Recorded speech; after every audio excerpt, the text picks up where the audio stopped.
আপনারা আগে থেকেই অবহিত ছিলেন যে 139টি উপজেলা পরিষদে আজকে প্রথম ধাপে নির্বাচন অনুষ্ঠিত হয়েছে। আমরা এই পর্যন্ত যে তথ্য আমরা বিভিন্ন জায়গা থেকে পেয়েছি সেই অনুযায়ী নির্বাচন ভালোভাবে অবাধ, নিরপেক্ষ এবং শান্তিপূর্ণ হয়েছে। কিছু কিছু বিক্ষিপ্ত ঘটনা ঘটেছে, যেখানে কিছু সংঘর্ষ, কিছু আহতের ঘটনা ঘটেছে। কয়েকটি কেন্দ্রে সীমিত পর্যায়ে কিছু অনিয়ম হয়েছে, যে কারণে আমরা তাৎক্ষণিকভাবে পদক্ষেপ নিয়েছি।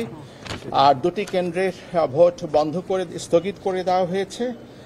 আর আমাদের দায়িত্ব পালনের ক্ষেত্রে প্রশাসন, পুলিশ, আইন শৃঙ্খলা রক্ষাকারী বাহিনী যথেষ্ট সতর্ক ছিলেন এবং দায়িত্ব পালনে তৎপর ছিলেন, এবং তাদের পেশাদারিত্বের সাথে তারা দায়িত্ব পালন করেছেন, এবং সে কারণেও আইন শৃঙ্খলা পরিস্থিতি যথেষ্ট ভালোই ছিল।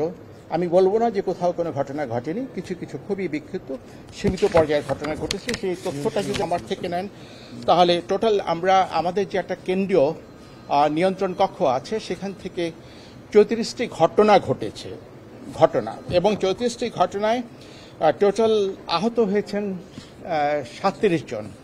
এই সংঘর্ষগুলো হয়েছে প্রার্থীদের যারা ভোট কেন্দ্রের বাইরে, ভোট কেন্দ্রের ভেতরে কোনো সংঘর্ষ হয়নি। ভোট কেন্দ্রের বাইরে যে সংঘর্ষটা হয়েছে সেটা প্রার্থীদের যারা সমর্থক এবং কর্মী তাদের মধ্যে ধাওয়া পাল্টা ধাওয়ায় কিছু কিছু হতাহতের ঘটনা হয়েছে। না, হত হয়নি, আহত হয়েছে। হতের ঘটনা ঘটেনি।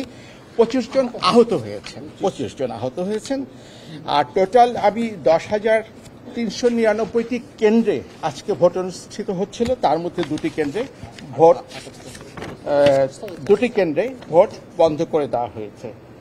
আর যেটা আমি বলেছি এই এতটুকুই, কিন্তু মোটামুটিভাবে নির্বাচনটা শান্তিপূর্ণভাবেই হয়েছে, যেটা আগেই বলেছি, পুনর্ব্যক্ত করলাম, বিক্ষিপ্ত 2-4টি ঘটনা ছাড়া। ভোটের পার্সেন্টেজটা খুব ঠিক করে এই মুহূর্তে, তবে আমরা যেটা পাচ্ছি 40%, 30% এর মাঝামাঝি টোটালটা থাকতে পারে। এর একটি কারণ হতে পারে,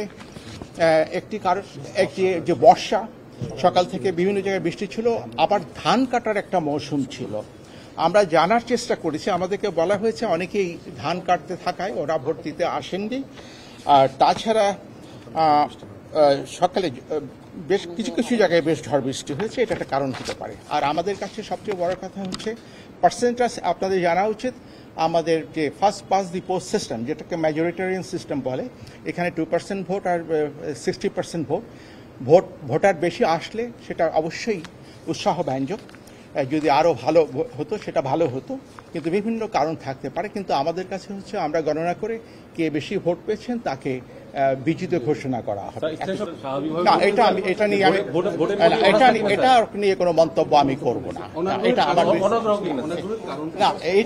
এটা বিশ্লেষণ করে আপনাদেরকে কোনো মতামত ব্যক্ত আমি এই বিষয়ে করবো না। এটা আমার বিষয় নয়। আমার বিষয় হচ্ছে ভোট হয়েছে কিনা, ভোটাররা আসছে কিনা, ওরা ভোট দিতে পেরেছেন কিনা, কোথায় কি অনিয়ম হলো। তারপরে গণনার পরে, এখনো গণনা হয়নি, এখনো কিছু সময় বাকি আছে, কোনো রকম সংঘর্ষ সংঘাত পরে হয় কিনা, যেটা অনেক সময় হয়, কিন্তু সেটা আমরা বলতে পারি না। আপনাদেরকে